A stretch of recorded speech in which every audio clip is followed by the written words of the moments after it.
Let's talk about free online resources for middle and high school homeschooling. Hey everyone, I've actually known for years that there were free resources to be able to pull into your homeschooling to kind of help supplement things through the years.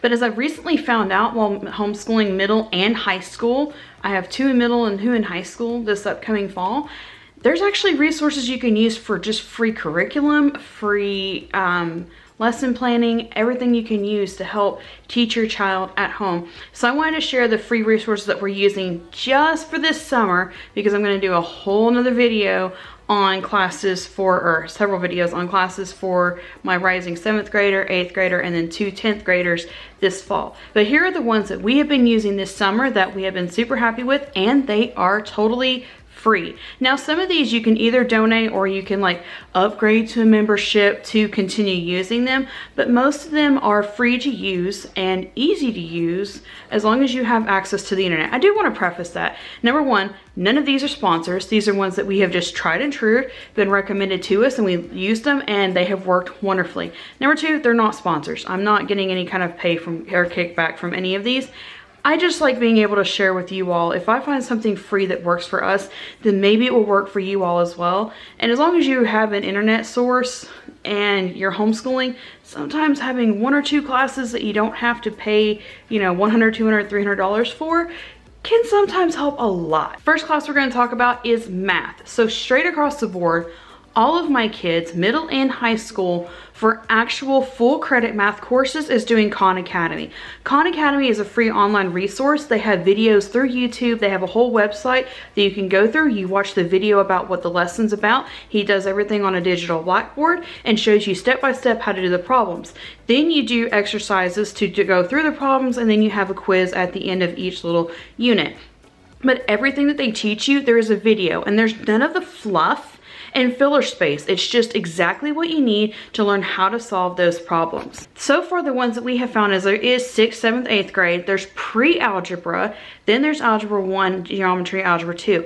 And as we have found out, and I'll talk about this more later, homeschool high school students at least are not required to take pre-calculus anymore. You have the option of taking a class called statistics instead, which is actually more beneficial to kids today because it teaches kids how to use graphing and putting information into like Google Sheets, Google Docs, and being able to use those online resources that you would have to use for workplace environment outside of the home. So, or I use it in my home. I use it for budget. I use Google Sheets for like budgeting and things, and for meal planning. That's another thing too, is they do have statistics instead of you can do pre-calculus. I think also, so I'm only going to speak from experience what we use. Khan Academy does offer other things. And I'll also preface here as well, most of you know we usually share like 100% from Christian perspective. Some of these resources are not, but for us, it's math. Math is math. So sometimes we may use some that are not 100% Christian perspective. Just brings up discussions with our family later. And if there's some things that are discussed about that we're not comfortable with, we just don't use those things. But so far with Khan Academy, all we have used is the math. We don't use their science. We do know that they provide a free ACT study course.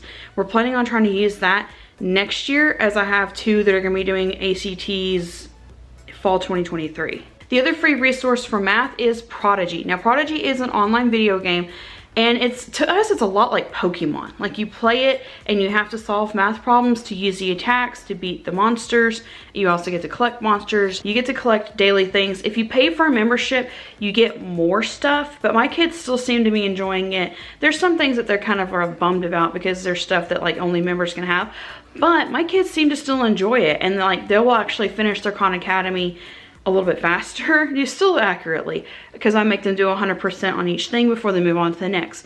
But they'll do it accurately, and then they'll want to move on to Prodigy, where they can play and interact with other kids in a safe environment and be able to do these math problems while they're doing it. And you get email updates of what your kids are studying, what they've accomplished, what they need work on, what their current grade level is based on the Prodigy curriculum. So it's kind of like a little incentive for us. We use Khan Academy and Prodigy together, and it helps our kids stay motivated to do the math courses. The next course we're using this summer is science. Now, one of the things we're using was a paid thing that we used, so I won't talk about that. The other part that we're doing for most of the science for this summer is is year-round homeschooling. You hear me talk about her all the time. She has some amazing resources. And if you want to help support her, there's some things you can pay for, but a lot of her stuff is free. So she also has a free astronomy unit on her blog page of just like where you can read one thing about like one page dedicated to each thing. There's one about just the sun, just the moon, and so on and so on. So we're doing a free astronomy unit through year-round homeschooling with Misty Leask. We also did her free printouts for the solar system. There's a coding page, there's word searches, there's word searches. There's Hangman, I know there's for sure coding, there's Hangman, and then we've also printed out the bingo cards.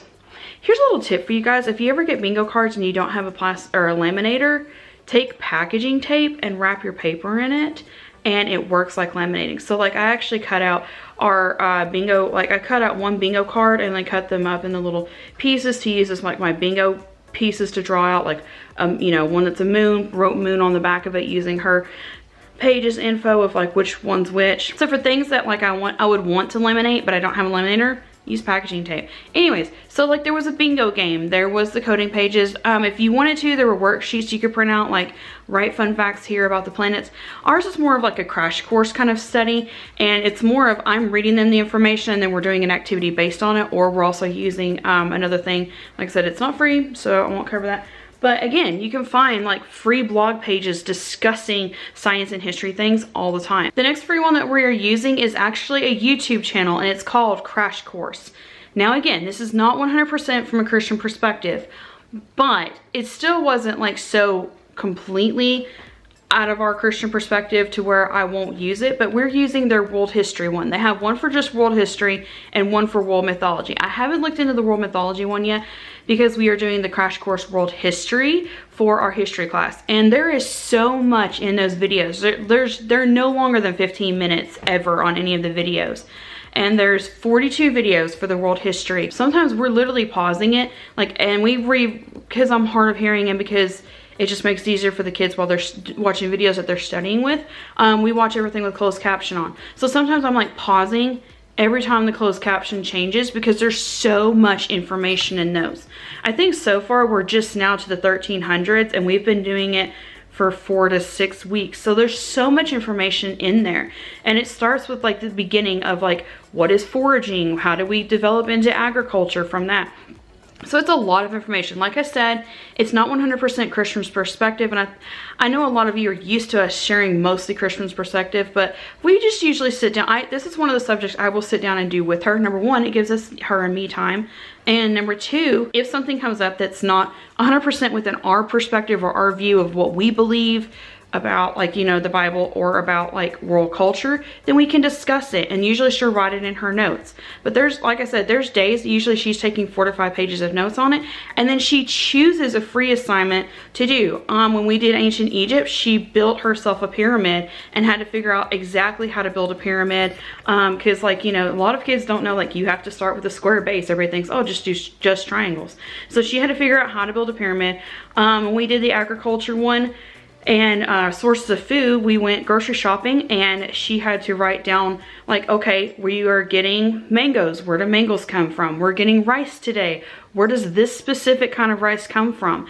And so like we wrote out a list, and then she had to, everything I put in the buggy while I was shopping, she was writing down exactly where that stuff came from, and then had to go back and on some of them and look up the resources. And like even she went as far as like the spices we were using for dinner that night. So like you can add in more things and not just do notes on Crash Course, but like taking the notes has helped, and then like we just find something fun and interesting to kind of tie it all in together. Also, and one of my favorite ones was not when we did the Silk Road, we did the waterway one, the Indian Ocean water trading. They set up a market in the living room, and they traded goods with each other. So that was kind of a fun one too.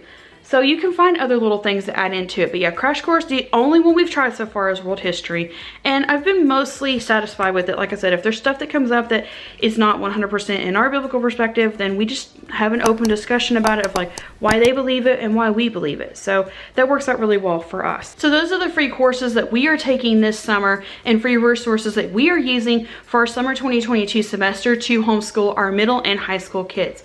Thank you to all of our members for helping to support this content and continue helping us to pay to keep our channel going. Thank you to all of you for supporting me with your so amazing positive comments, liking, and subscribing, and we will see you next time.